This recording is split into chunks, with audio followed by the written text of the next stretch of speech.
Good morning. My name is Noam Gilboard, and I serve as the COO and Director of Israel and International Affairs at the Jewish Community Relations Council of New York. We welcome you to today's webinar briefing on the opportunities and challenges for the new Israeli government. This program has been organized by JCRC's Commission on Israel and International Affairs, which works to ensure broad support among New Yorkers for Israel as a national home for the Jewish people and as a democratic state. We do this by bringing community leaders and elected officials to Israel and the West Bank in an engaging and meaningful fact-finding mission. We foster meaningful dialogue among New Yorkers on Israel and the Israeli-Palestinian conflict. We act as a key resource to public officials and diverse community leaders in our city, and we combat local attempts to delegitimize Israel. Today, we hope to delve deeper into the complex composition of Israel's new coalition government. For the first time in 12 years, the governing coalition is not being led by former Prime Minister Benjamin Netanyahu.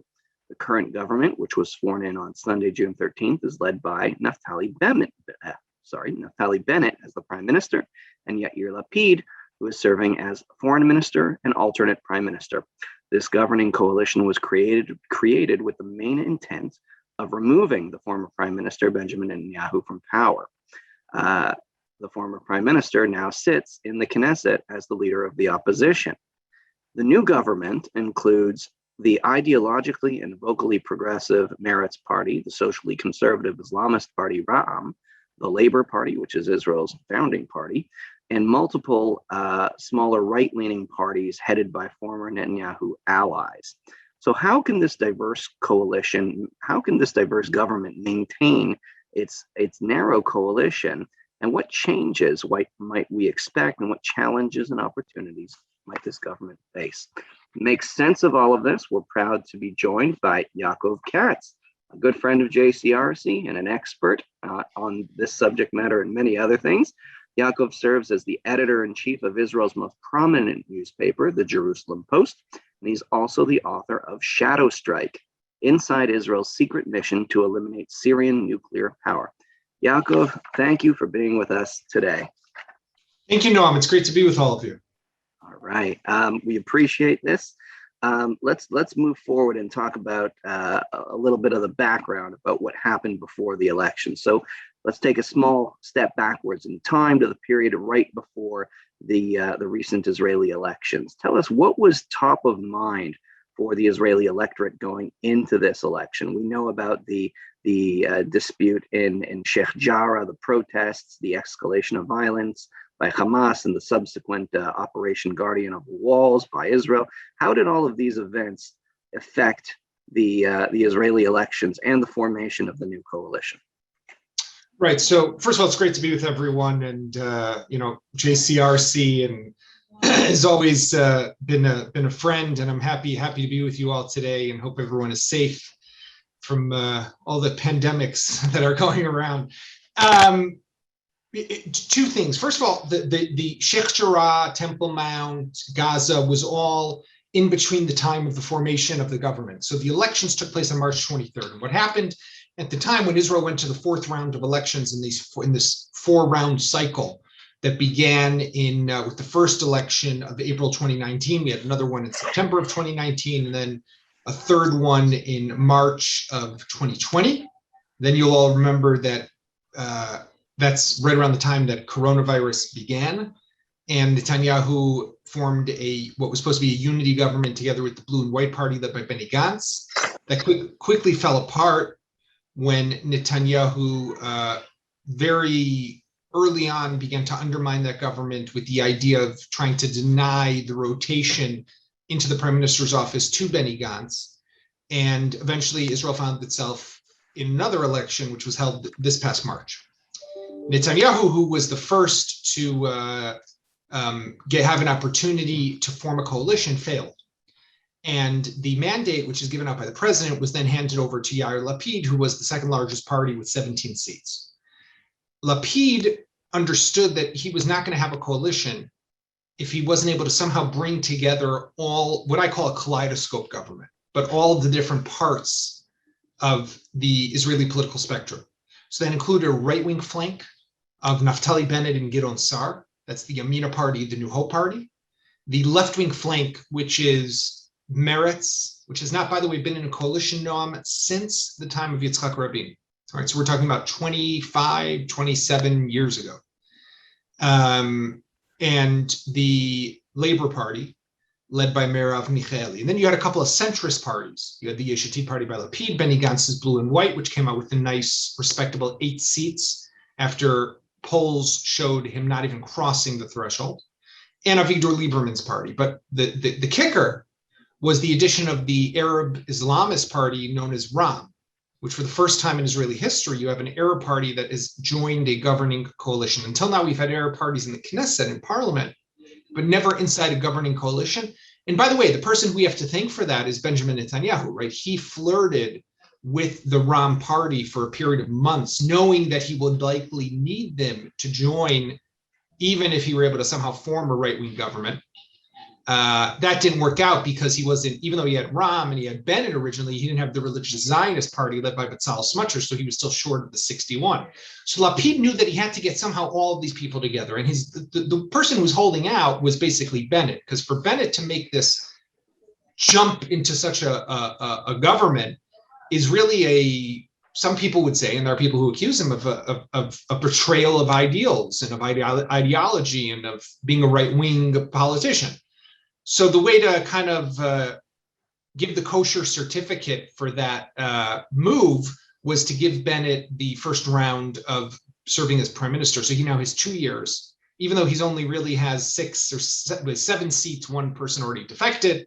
So he's really only got 6 seats that he could say, these are my soldiers, in votes, while Lapid has 17, which itself is unheard of, Noam. You never, rarely in politics, probably on a global scale, do you have someone with 17 seats say, you with the 6 seats become prime minister, but definitely never in Israel has something like this happened. I mean, I think Israelis can sometimes be very generous and very nice and very caring, but not on a political situation as this.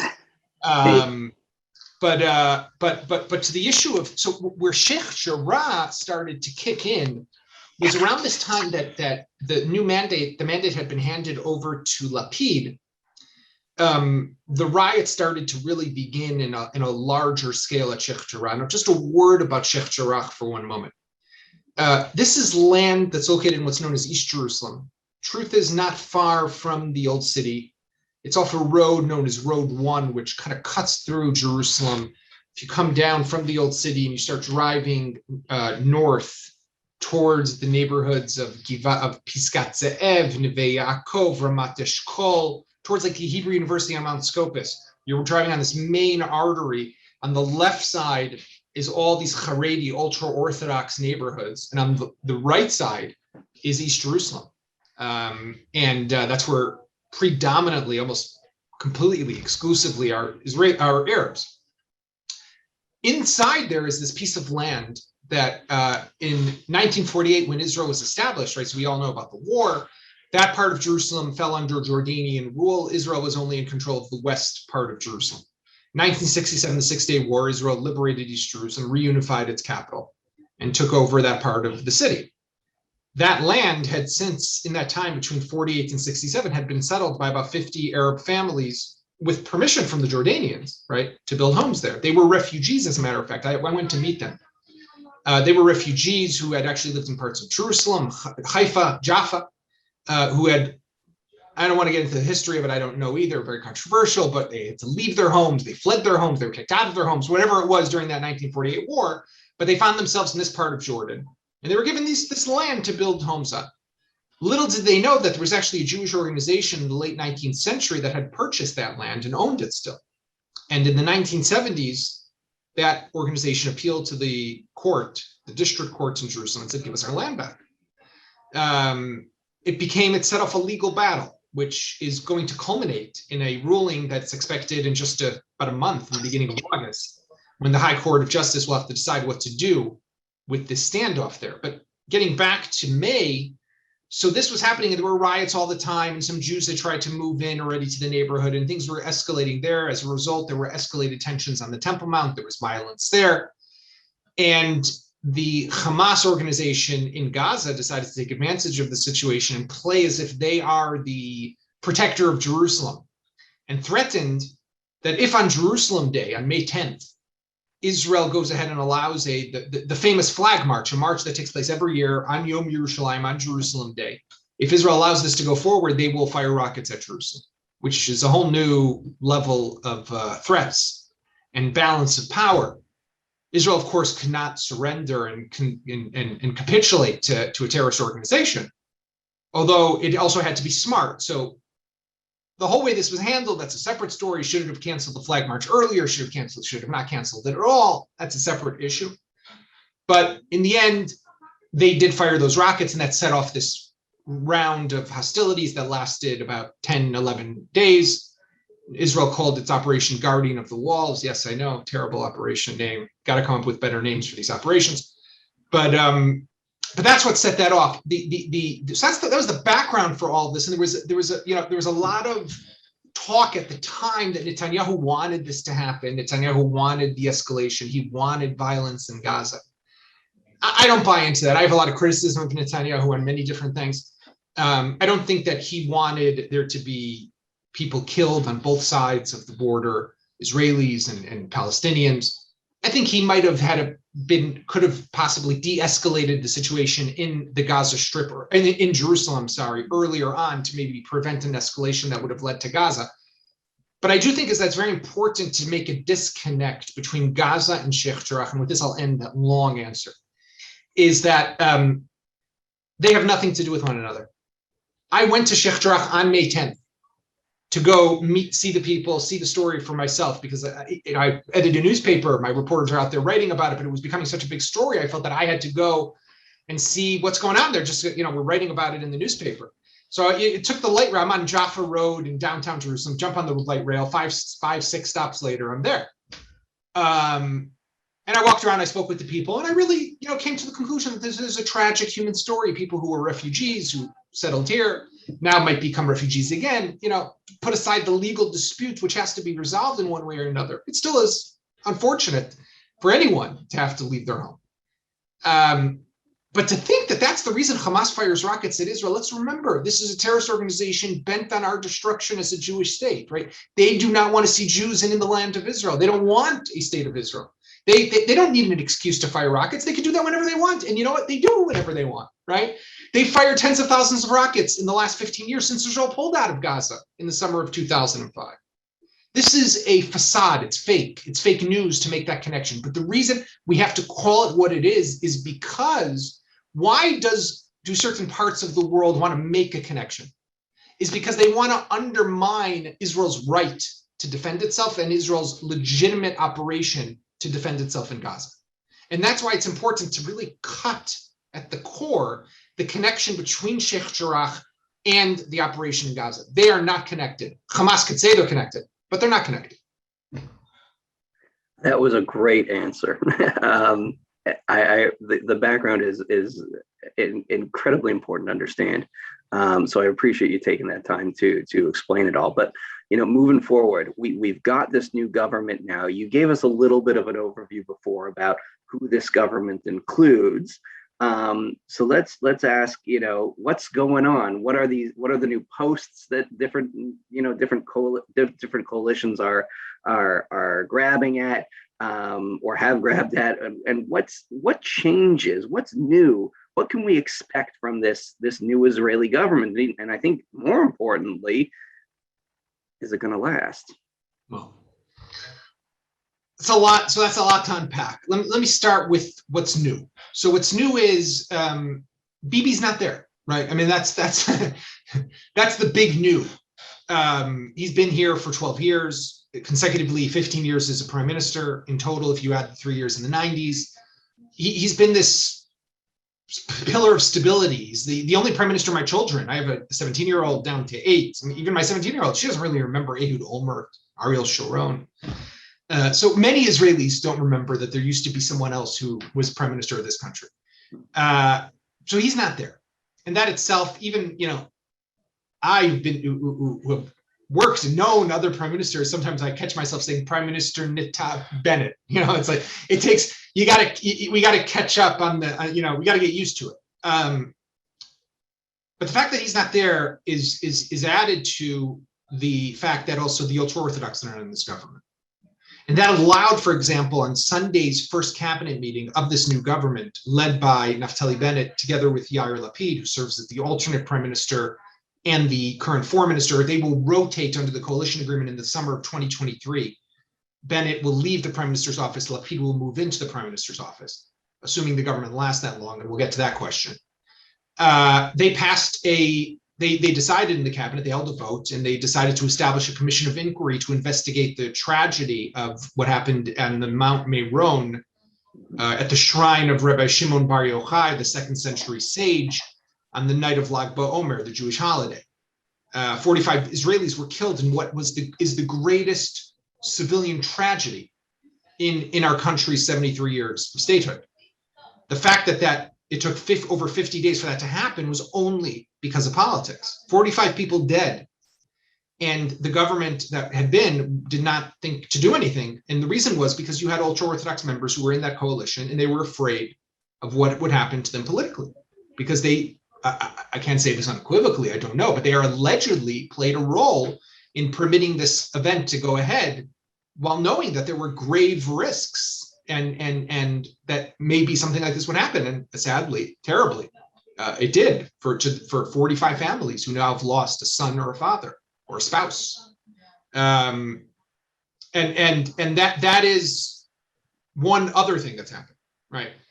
I think what this government brings with it is a feeling of renewal, potentially, right? It has the possibility to do, I think, what governments are meant to do, which is pass a budget, right? For 3 years, Israel has not had a budget. The reason we haven't had a budget is because the budget was held hostage by Prime Minister Netanyahu in his efforts to prevent the rotation with Benny Gantz.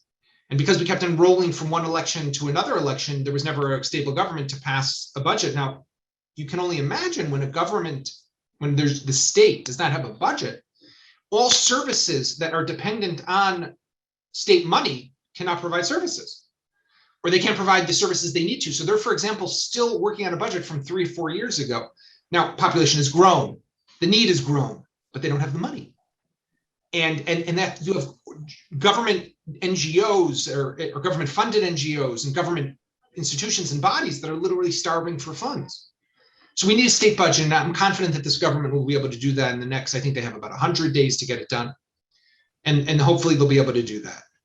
But the other thing that I think that they need to do is just create some quiet, right? We've been dealing with politics for so long now. Every day, it's always the story: who's with Bibi, who's against Bibi, who's joining the coalition, who's not joining the coalition. What are the polls showing? What do they not show?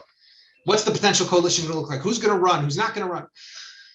We need to take a deep breath, right? And just be a country where you don't have to think about these things all the time, and give people a semblance of normalcy and quiet and stability. Will it last, though, is going to be tough. And the reason it's going to be tough is because, like I said, this is a kaleidoscope government. Now, when you think about it, I think you got to look at this government on 2 different levels. The first level is on paper. On paper, it's really an amazing thing. It's the most representative government of Israeli society in our history. It has right wing, it has left wing, it has religious, it has secular, and it has Arabs.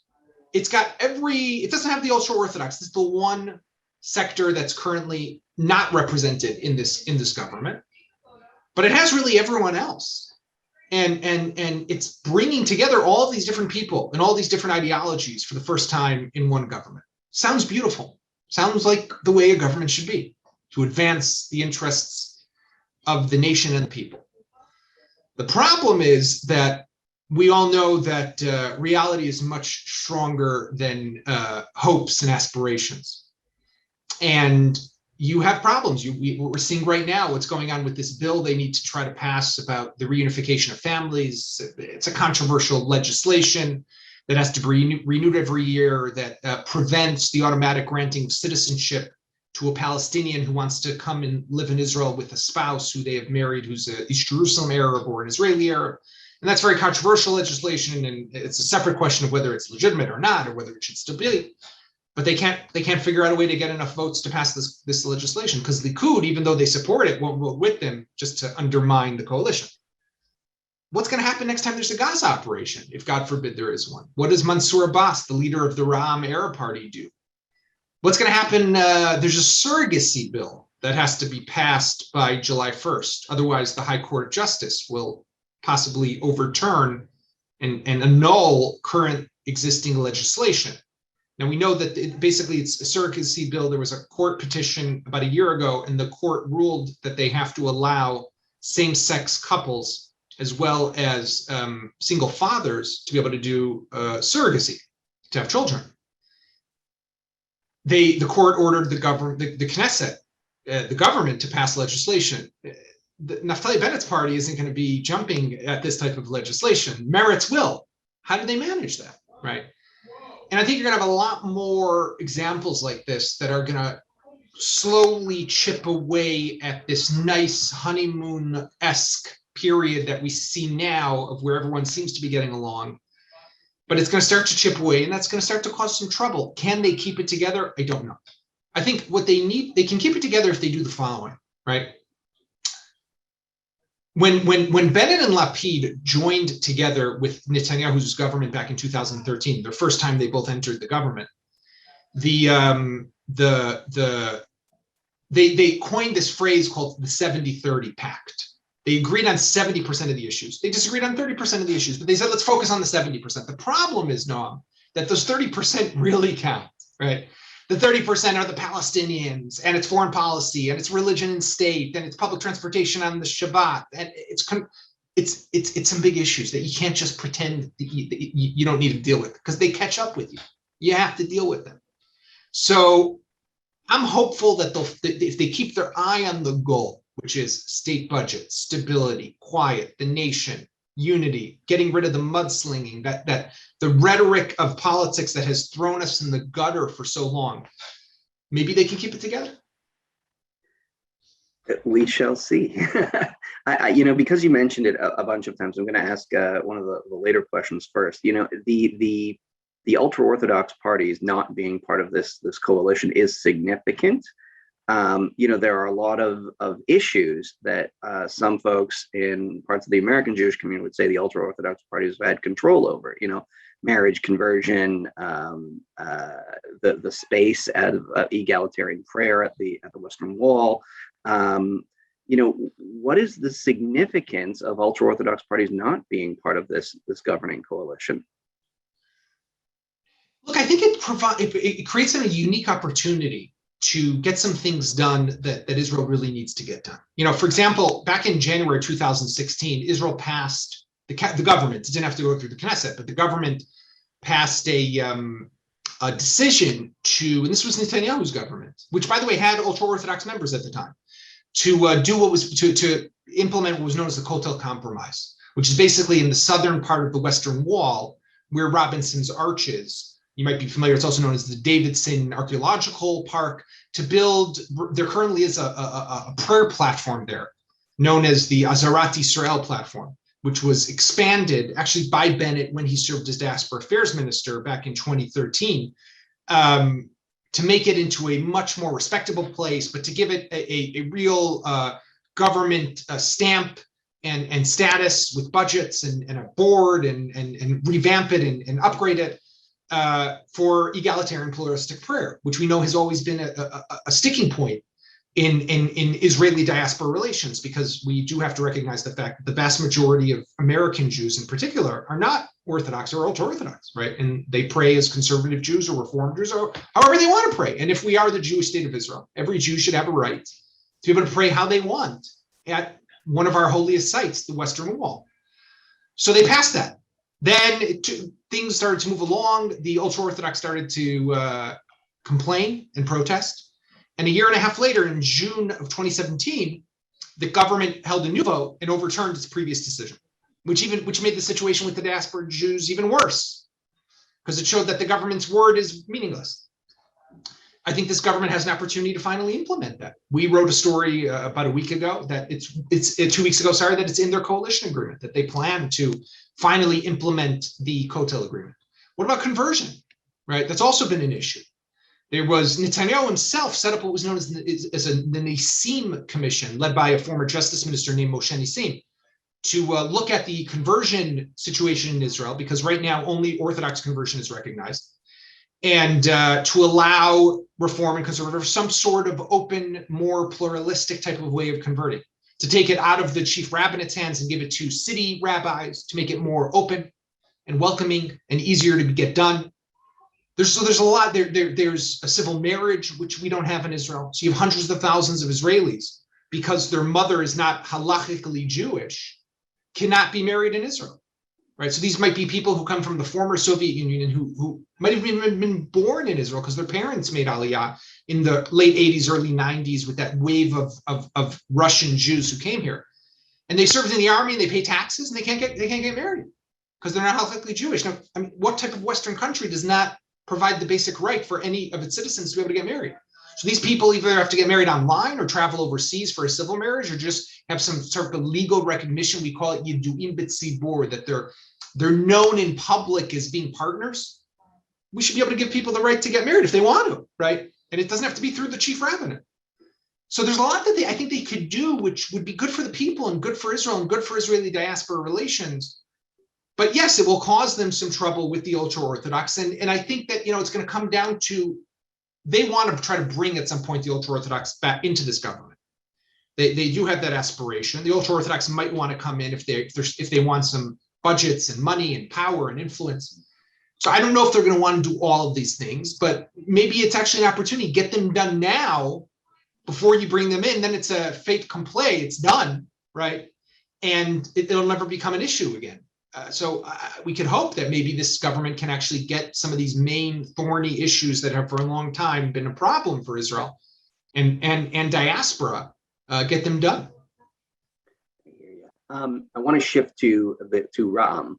And, you mentioned earlier that this is the first time in Israel's history that an Arab party is represented in the governing coalition. And that's huge. And that's been touted as a major advancement in Israeli democracy, but it's also set off some concerns because Ram is a conservative Islamist party. They are like the Haredim of the new government. Yeah, they're not known for their progressive points of view.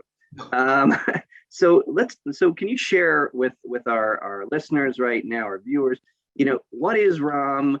What are their policy platforms, and what's the significance of Ram joining this coalition, splitting off from the other Arab parties, the Arab Joint List? Right.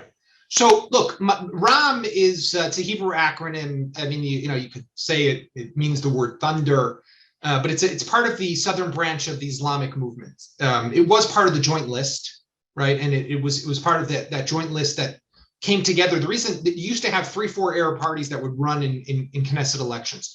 And then a few years ago, when Israel raised the electoral threshold to try to weed out these small parties as part of an effort to make some electoral reform that would allow, because remember, we're a coalition, we're a parliamentary system. So it's parties, you vote for a party, not an individual, and then the party with the party head with the greatest chance to form a coalition gets the opportunity to build it together. But it's all about how much of the percentage of the overall vote do you get to cross the threshold. So it used to be like 2.5 or 2.75. They raised it to 3.25, which meant that all these small little parties would be always maybe in, maybe not. And so they put together, and you had communists together with radical Islamists, but in this Joint List.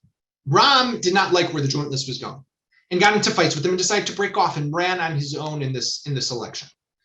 And was always teetering the threshold.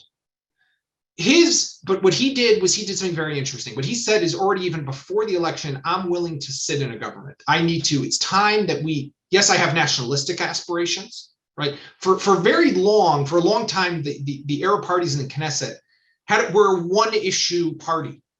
It was the Palestinians. They viewed themselves very much as the Palestinian representative. So any issue that came up that had to do with the peace with the Palestinians, conflict with the Palestinians, that's what they focused on. But they didn't focus on their own constituents, their own people, the Israeli Arabs. That's 20% of Israel's 9 million citizens. It's about 2 million people. And they have severe crime and infrastructure issues and poverty and unemployment, housing problems. Those are issues that, people need solved. Those are the issues that matter for those people. And Ram said it's time that we start to deal with this. And we're willing to go into coalition and to work with the government to be able to advance our people. And you started to see, actually, even in the last Knesset under Netanyahu, Likud and Ram started to collaborate on different legislation, which was unheard of.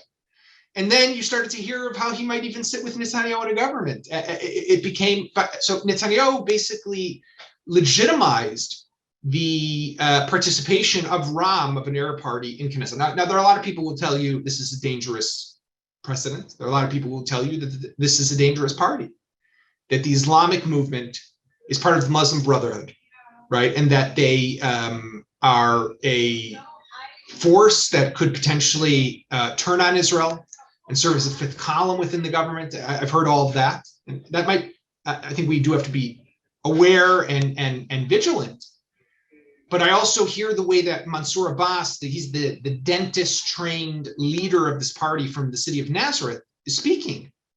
And he's talking in a way that you've never really heard Arab leaders speak before in Israel, of wanting to work together, wanting to improve quality of life, wanting to eradicate crime in the Arab sector, wanting to improve the quality, housing, to solve the Bedouin housing crisis. These are issues that are not just important to Arabs, need to be important to every single Israeli, also Jews. And we need to work together to solve this.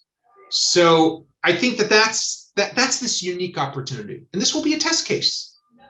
But imagine, Noam, that it works. And imagine that they collaborate and they're able to get stuff done for the Arab sector and weed out some crime, collect some of those illegal weapons, bring down the murder rate in the Arab sector, which is crazy high every single year, solve some of the Bedouin crisis where there's a problem. You go down to the Negev desert, the Bedouin are encroaching on land that does not belong to them.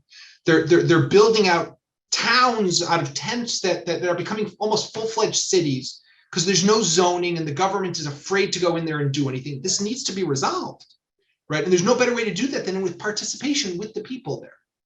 And I think that this presents us with a historic opportunity to get some of this stuff done in a way that can really take some of these issues and make them make the situation better. So if it fails and it blows up in our faces, it will probably put this aside for years to come. But maybe it'll work, and I think it's definitely an opportunity you don't want to miss. It is a hopeful situation, albeit a fragile one. I want to ask about I'm sure what almost every conversation about Israel in that I've been involved with in the last several years has to do about Israeli-Palestinian relations and Israeli-Palestinian peace and the moribund peace process. Because of Ram's involvement in being a party that represents the Palestinian citizens of Israel, or at least some of them, how do you think, you mentioned it briefly earlier about, what the next escalation in conflict with Gaza, what that's going to mean for this government with Ram's inclusion. What could this actually bring us closer to a real peace process, real negotiations, recognizing that there is some power that Ram has in the government? Or is this just a fallacy? No, look, they have power, and if there is to be another operation, Naftali Bennett and Yair Lapid are going to be keeping one eye on Gaza and one eye on Mansour Abbas, right? And it could potentially chain them or limit them or restrict them in some way. I think, though, that they passed their first trial of fire when they were sworn in on Sunday last week. And Tuesday was a flag march, the one that was supposed to make up for the flag march that had been canceled because of the last round of violence. Hamas again threatened to fire rockets. There were incendiary balloons. There was one rocket that it thought was fired. It turned out to be gunfire. Israel bombed a number of times in Gaza, hit some significant targets. And Mansour Abbas stayed put. Now, this is the beginning. We're still in the honeymoon period for this government. Talk to me about that question of in half a year or a year, we might have a different answer. But I think if they manage the situation right and they understand that this is something that's going to potentially be a problem, it might restrain them in Gaza. It might, and if, by the way, if they are restrained in Gaza, Bibi's out there watching. He's waiting in the corner, and he will pounce the moment he sees them being weak or capitulating or conceding to terror or not responding as aggressive as he would have. And he'll blame it on them being left and sitting with Arabs, even though he would have done the same thing. Doesn't make a difference, right? So they'll have to manage that, and that will be a very delicate balancing act. It will not be simple. I can't tell you for sure how they're going to manage it. I don't know. First of all, I mean, I think we need to hope is that there is no more violence, right?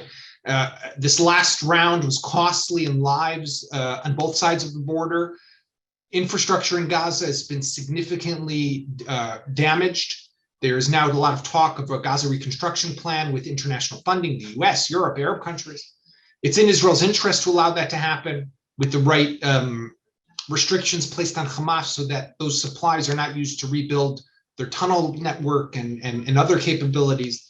But we need to improve the quality of life in Gaza. We also have to say to ourselves, we pulled out of Gaza in the summer of 2005, right? So almost now 15 years ago, I was down in, 16 years ago, I was down in the Gaza Strip covering that story. Ever since then, we've had every few years another round of violence and clashes with Hamas. 2008-9 was Katz-led, 2012 was Pillar of Defense, 2014 was Protective Edge. There was a small round in 2019 called Black Belt. And then there was this Guardian of the Walls in May of 2021.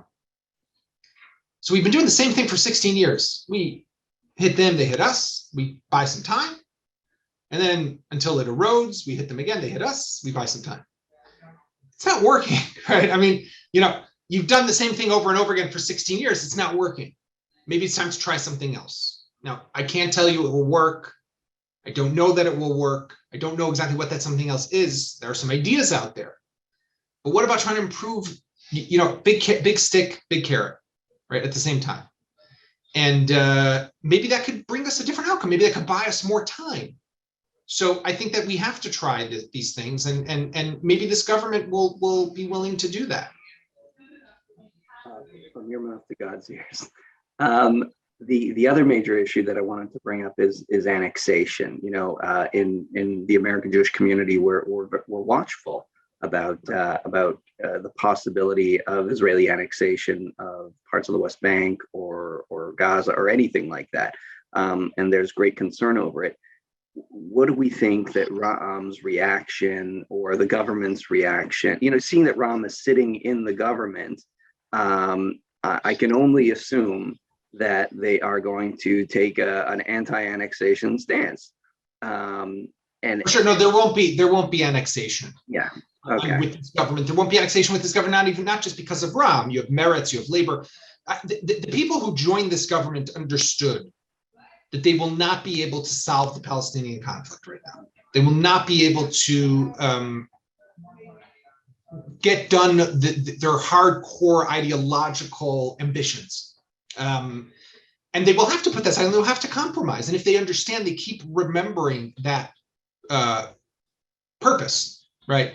Then I think that the government has a greater chance of lasting. So Bennett will not be able to annex, and Meretz will not be able to withdraw from the West Bank, the settlements, right? Neither of those things are going to happen. The question here will be, will the Biden administration understand this limit that is the underlying foundation, I would say, of this government and of this coalition?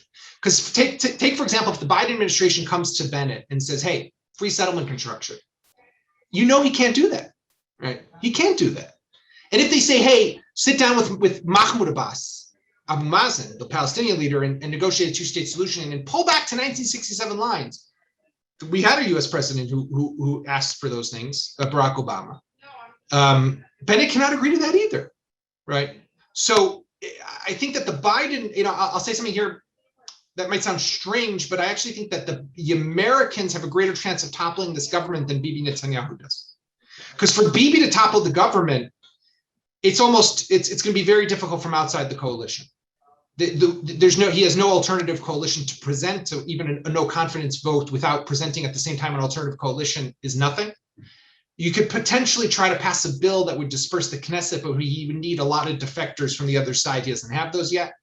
And that will only come after major ideological disagreements in the coalition that frustrates a lot of people, and they'll want to start to jump ship. We're months away from that happening. But American demands on these sensitive core issues could destabilize this government. And I don't know that it will be, it's definitely not in this government's interest. I don't think it would be in the American interest, right? I don't think they want Netanyahu back so quickly. And as a result, I think they have to tread carefully in the level of demands that they are going to be making from this new government in Jerusalem. So let's delve into that a little bit more. This new, perhaps, U.S.-Israel relationship. You know, the new foreign minister and alternate prime minister Yair Lapid came out with this, this pretty nice speech, about how we wanted to repair the U.S.-Israel relationship. We've seen reports about meetings between the, quiet, sort of behind the scenes meetings between the Biden-Harris administration and between this, I guess we'll call it the Bennett-Lapid administration. We see even our own member of Congress from here in New York, the House Foreign Affairs Committee Chairman Greg Meeks, who's about to visit Israel. I can only imagine what he's going to be looking at. What are the actionable steps that, given the limitations that you expressed about this government not being able to go full ideologue on its own points of view, what actionable steps can this fragile Israeli government take to affect a real change in the U.S.-Israel relationship if they're not going to be able to, settlement freeze or pursue direct negotiations with Abu Mazen or something like that? I mean, first of all, let's keep in mind is that the Palestinian conflict is not the core issue right now of the Middle East, right? The core issue right now of the Middle East, and I think everyone recognizes that, is Iran, and it's Iran's pursuit of a nuclear weapon. And the core challenge is, how do we, as a united front of the countries that are aligned together with Western values and against Iran, and that is Israel, the United States, some of the Gulf states, the Emirates, the Emiratis, Bahrainis, the Saudis, how can we all work together to stop the Iranian tentacles from further penetrating and spreading throughout this region, as they already have to places like Lebanon and Iraq and Gaza and Yemen, which is a concern for everyone. I think that the sea change took place years ago when people began to realize is that the core conflict, or the reason for the true instability in the Middle East, is not the Israeli-Palestinian conflict as people would have wanted us to believe for decades, but it is Iran's pursuit of hegemony. It is Iran's pursuit to destabilize the moderate Western-aligned countries in this region and to attack Israel, and its pursuit, of course, of a nuclear weapon. So I think if we all stay focused on how do we counter Iran, now there we also have disagreements, right? The Biden administration is racing back to the JCPOA, the 2015 nuclear deal. And there's a difference of agreement of what's the best way to manage that. Do you go back into the deal, or do you first try to renegotiate a better deal? And I think that that's where the Israeli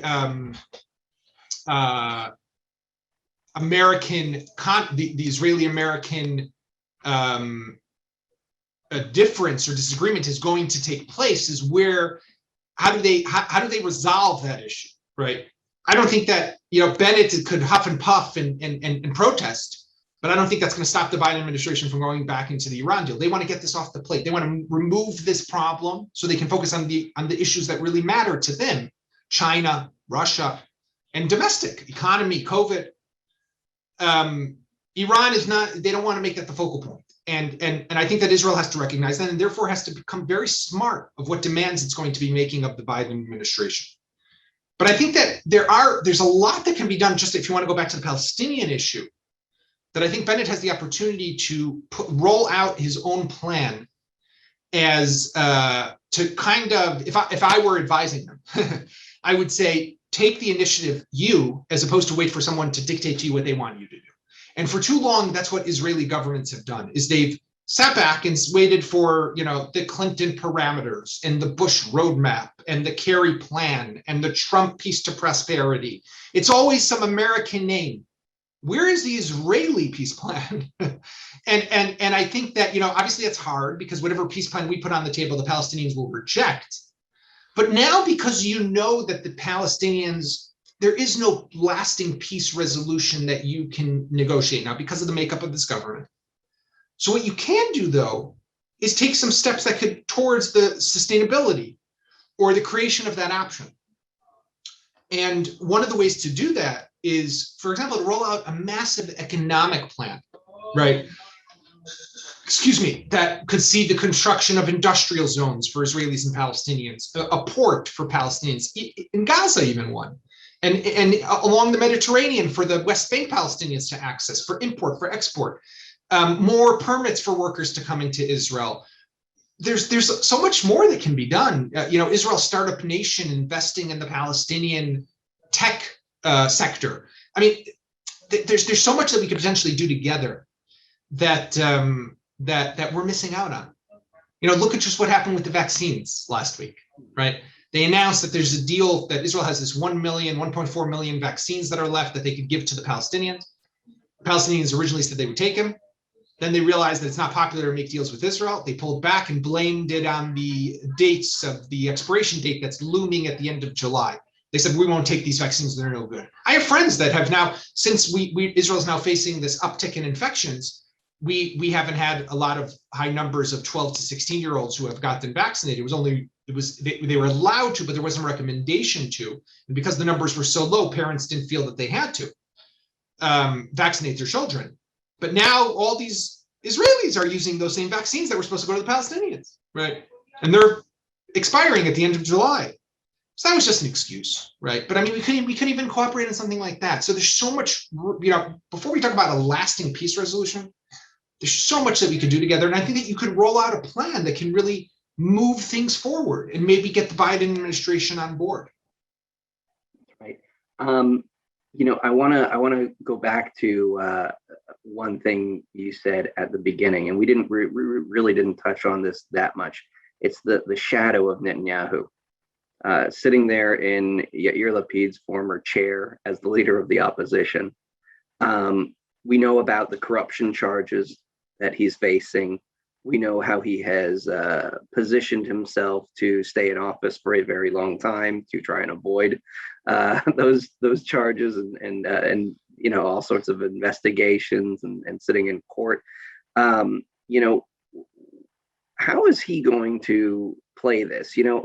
What's the status of his trial right now for corruption? How does sitting in the opposition instead of the prime ministership affect him and his leadership of the opposition, aside from just being ready to pounce whenever the government does something that he would criticize, even if he would do it himself? Well, first of all, he's in campaign mode right now. And he's out there, and I don't know if you saw this great video yesterday, I think it was, where he he went to the Bat Yam, just south of Tel Aviv Beach, rolled up his pants, walked on the water, doing a Facebook Live video. I mean, these are things that he does when he's in campaign mode. And he's in campaign mode because he wants to constantly remind the Israeli public who he is, where he is, and what he can do.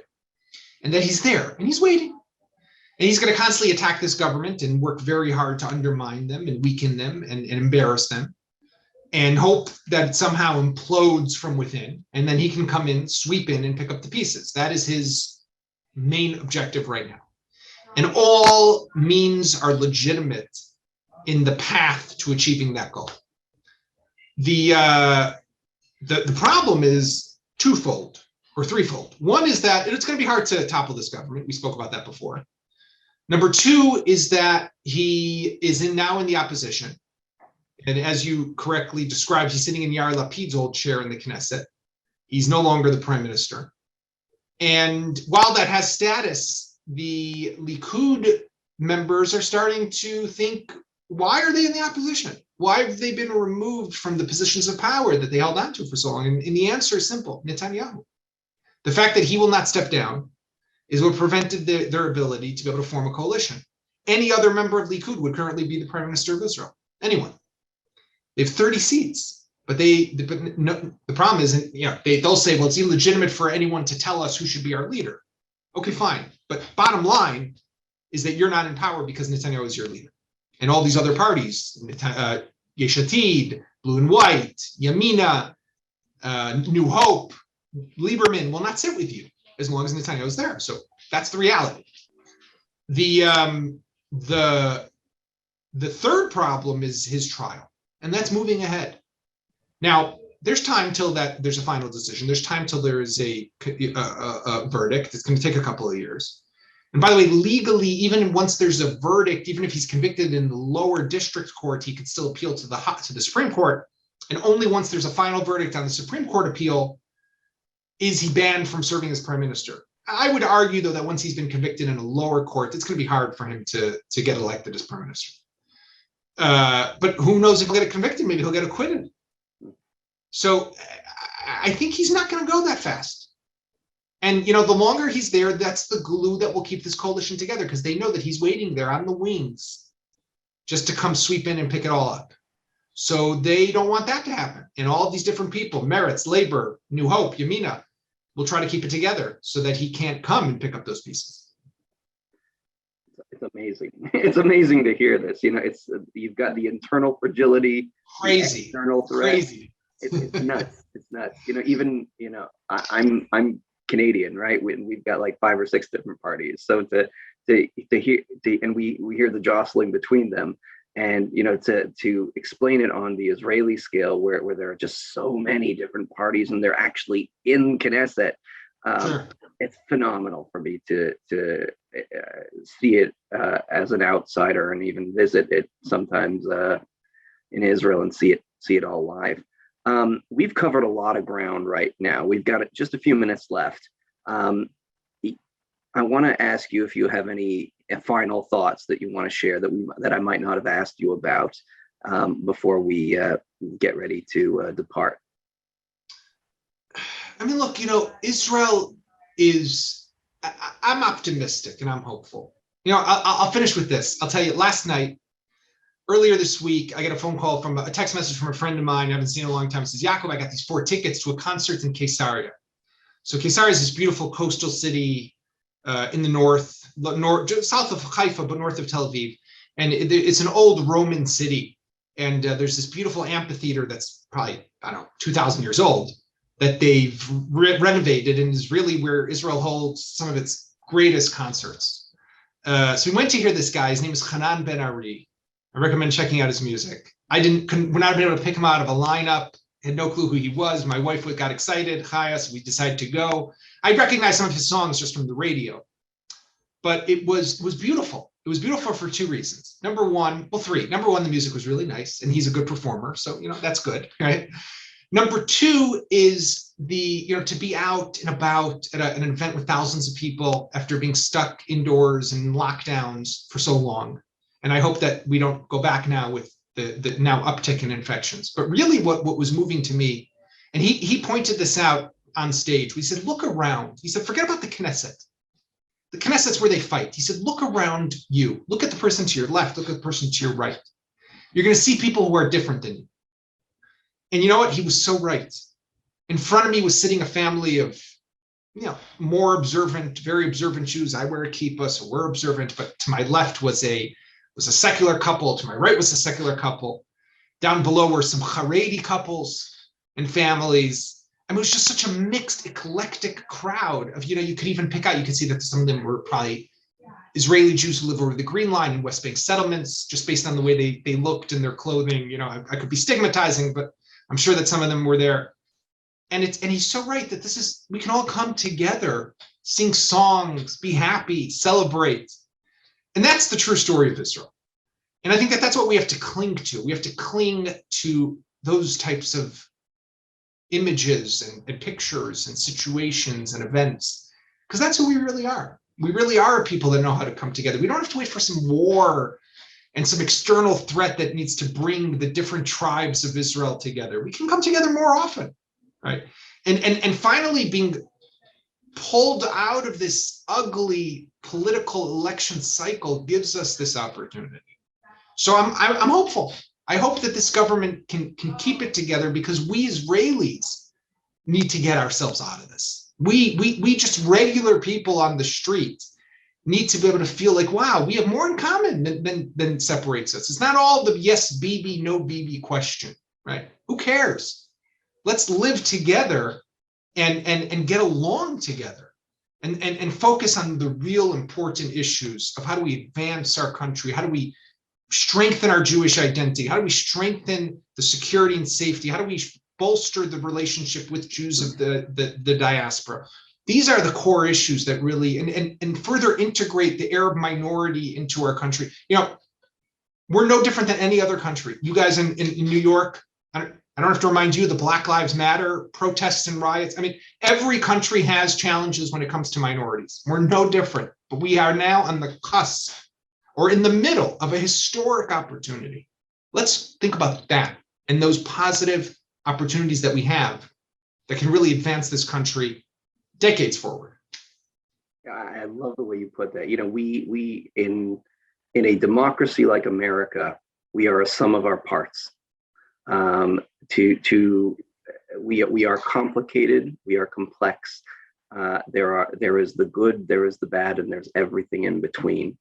And I've always thought when I visit Israel, I see the same thing. Not exactly the same, but I see a country that is defined for some reason externally by its government or its prime minister, the one person, one entity. But the country is made up of 8-9 million people now, who are different from each other, who are similar to each other, and who have real lives and real concerns. And there is a lot going on outside of the Knesset, outside of the parliament, and outside of the newspapers as well. Which is why I think our missions to Israel, some of whom you've had a chance to come and speak to, are so important for people to come with us and see up close the vibrant democracy, but just the vibrant people of Israel. And they have real life concerns, just like we do here in America and pretty much everywhere else in the world. And it's much more exciting, much more complicated when you scratch below the surface, and when you scratch below the headlines. So with that in mind, I always find it interesting that Israel's national anthem is called Hatikva, the hope. And that's a word you've used a lot in this hour, a hope for something greater, a hope that the coalition lasts, a hope that we can work together. And obviously that's in line with the mission of the Jewish Community Relations Council of New York, to bring different communities together across divides. It's reflected in what we've discussed today. I do hope that, I have tikva, I have hope that we will be able to visit Israel again soon, see you on those trips, come see what's going on with this new government. Hopefully it lasts, and before, by the time we get there. And I really want to just say to you how thankful I am, and how thankful we are for having you. I'm also going to give a plug to your book once again, Shadow Strike. Everybody's got to check it out. It's on Amazon by Yaakov Katz. And I also just want to say I have been following your Facebook feed for the last few months, and it is so exciting to see all of your thoughts, all of your writings on so many different things going on in Israel. It's such a fresh perspective from what we hear in America, and I would advise people to check out all your stuff. Thank you. Be it on Facebook or be it at jpost.com. Yaakov Katz, thank you very much for joining us. Thanks, Noam. Great to be with you all. Stay safe, everyone. Thank you. Bye-bye.